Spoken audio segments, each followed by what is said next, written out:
বাংলাদেশে রাজনীতি করতে হলে ভারতের সাথে একটা বড় সম্পর্ক রেখে রাজনীতি করতে হবে।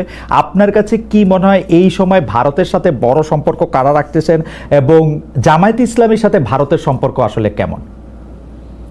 প্রথম কথা হলো যে রাজনীতি কার জন্য? রাজনীতি আমার মাটি এবং মানুষের জন্য। সুতরাং আমার সম্পর্কটা হবে জনগণের সাথে, আমার সম্পর্ক হবে আমার মাটির সাথে। এটা আমার 1 নম্বর প্রায়োরিটি। 1 নম্বর প্রায়োরিটিকে তার জায়গায় রেখে দুনিয়ায় যারা বন্ধু হয়ে এগিয়ে আসবেন দেশ এবং জনগণের কল্যাণে, আমরা সবাইকে স্বাগত জানাবো, অভিনন্দন জানাবো এবং বুকে ধারণ করব। কিন্তু যদি এই সম্পর্ক রাখার অর্থ এটি হয় যে কোনো রাষ্ট্রের আনুকূল্য নিয়ে অথবা রাষ্ট্রকে সন্তুষ্ট রেখে কোনো ধরনের রাজনৈতিক কর্মকাণ্ড পরিচালিত হবে, আমরা তার সম্পূর্ণ বিরোধী। ওকে, এই ক্ষেত্রে কেউ কেউ বলতেছেন যে বিএনপির সাথে ভারতের একটি সম্পর্ক দেখা যাচ্ছে, আবার কেউ কেউ উল্টোটা বলতেছেন ডক্টর মোহাম্মদ ইউনূস ভারতের সাথে সম্পাদিত শেখ হাসিনা সরকারের কোনো চুক্তি আলোর সম্মুখে আনছেন না এবং তার কোনোটি বাতিল করছেন না, কারণ ডক্টর মোহাম্মদ ইউনূস সরকারেরও ভারতের সাথে একটি নিবিড় এবং প্রবল সম্পর্ক রয়েছে। আপনি এই দুটি কিভাবে বিবেচনা করেন যে বিএনপির সাথে কি আসলে ভারতের একটি প্যাক্ট আছে? ডক্টর মোহাম্মদ ইউনূস কি ভারতের কাছে মুখে যাই বলুন খুবই নতজানু সরকার? মানে হোয়াট ইজ আপনার বিশ্লেষণ একটু শুনতে চাই। আসলে প্রথমটা আপনি যেমনটি শুনছেন আমিও তেমন শুনতেছি, আমার কাছে এর কোনো ডকুমেন্ট নাই। আর দ্বিতীয়টা যেটা বলতেছেন ডক্টর ইউনূস সাহেবের ব্যাপারে, আমি এর কোনো আলামত দেখতে পাচ্ছি না যে উনি ভারতের কাছে নত জানু, এর কোনো আলামত আমার কাছে স্পষ্ট নয়। ভারতের সাথে আমরা ভারতকে বিভিন্ন বিষয়ে তার সাথে কনফ্লিক্টে দেখতে পাচ্ছি।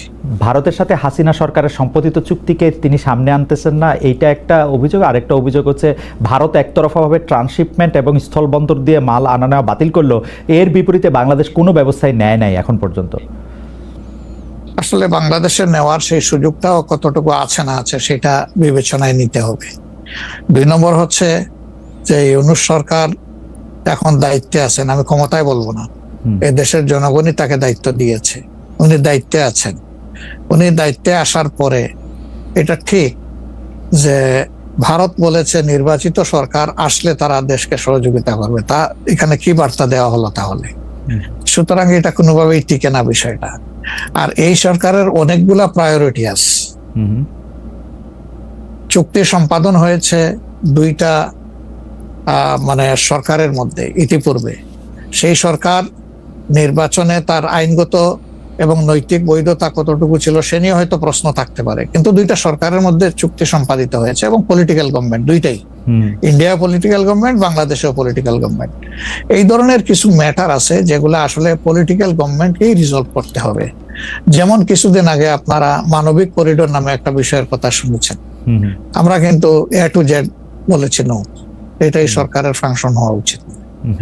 এরপরে পোর্ট হ্যান্ডলিং এর ব্যাপারেও কথা এসেছে, সেখানে আমরা বলেছি যে এইটাও এত বড় বিষয়ে সরকারের হাত দেওয়া উচিত হবে না, এই ব্যাপারে আমাদের অবস্থান স্পষ্ট। সুতরাং তারা আরো যে প্রায়োরিটি গুলো আছে, বিশেষ করে কিছু বেসিক রিফরমেশন না করলে আগামীতে একটা গুড গভর্নেন্সের জন্য একটা গুড সরকার গঠন করা সম্ভব হবে না, একটা ভালো ইলেকশন হবে না, এই বিষয়গুলোকেই এখন মূলত প্রাধান্য দেওয়া হচ্ছে।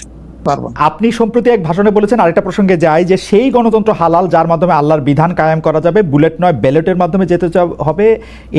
এটা আপনি বলেছেন হাদিসের রেফারেন্স দিয়ে। আপনার এই বক্তব্যের প্রতিবাদ করেছেন মুফতি ডক্টর সাইয়েদ মোহাম্মদ এনায়েতুল্লাহ আব্বাসী সিদ্দিকী। রবিবার ফেসবুক এক পোস্টে দাবি করেছেন যে তিনি হাদিসের সুস্পষ্ট অপব্যাখ্যা করেছেন। আপনি এক লাইনে আবার একটু ব্যাখ্যা দিবেন কিনা? না, আমি হাদিসের দেই নাই।